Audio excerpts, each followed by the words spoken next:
Meron din akong bihon dito. Kaya niluto ko yung bihon. Ayan. Kain po tayo.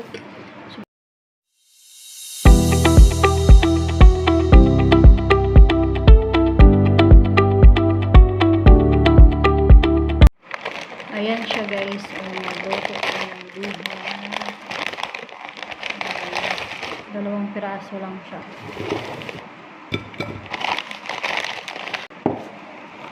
Magluto tayo. Nag-crib na naman si Inday ng bihon. Ayan, lutuan natin yan. Ayan guys, nagisa na po tayo ng bawang, sibuyas, kamatis. So ayan, tamang halo-halo lang po tayo. At saka lagyan ko na namin din ng bell pepper. At saka nilagyan ko na din ng ano guys, salsa. Ang salsa nila dito guys, wala pa ngayon na cube. At saka wala akong tuyo. Ay, hinatid-matid ko na lang yan para makakain ko ng pansit. Saka yung sahog ko, laham. So, wala din manok lang kasi ng manok na sawa na ng manok. Kaya yan, tamang halo lang tayo. Ayan guys, nilunod ko na yung bihon natin. Sobrang sarap na talaga yan guys. Amoy pa lang, takam na yung bihon. Ano lang yung lagay ko dyan guys, carrot, tsaka repolyo.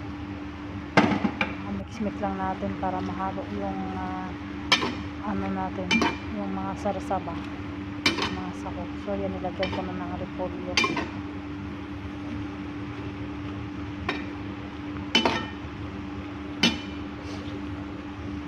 Naglalaway kasi ako guys, nakita ko yung pansit ng luto ng aking father. Ang birthday ng asawa ko naman November 12. Sobrang sarap kasi sabi ko, magluto din ako ng bihon. Meron akong isang bihon dito. Kaya ayan, nagluto ako. So yan guys, luto na po siya. Ready to eat na po siya guys. So ayan, kain po tayo. Thank you for watching sa aking pagluluto. Tara, kain na po tayo. Luto na yan.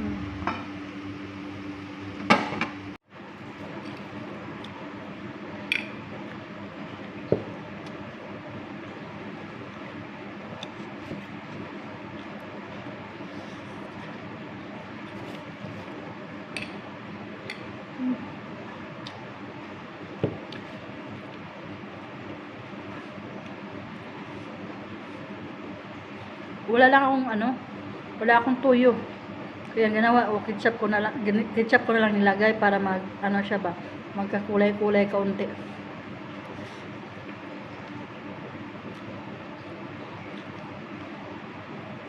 Bahala na, basta nakaluto ako ng bihon.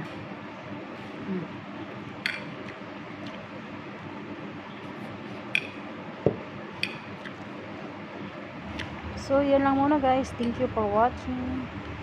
And God bless you po sa inyong lahat. Sarap ng kain ko.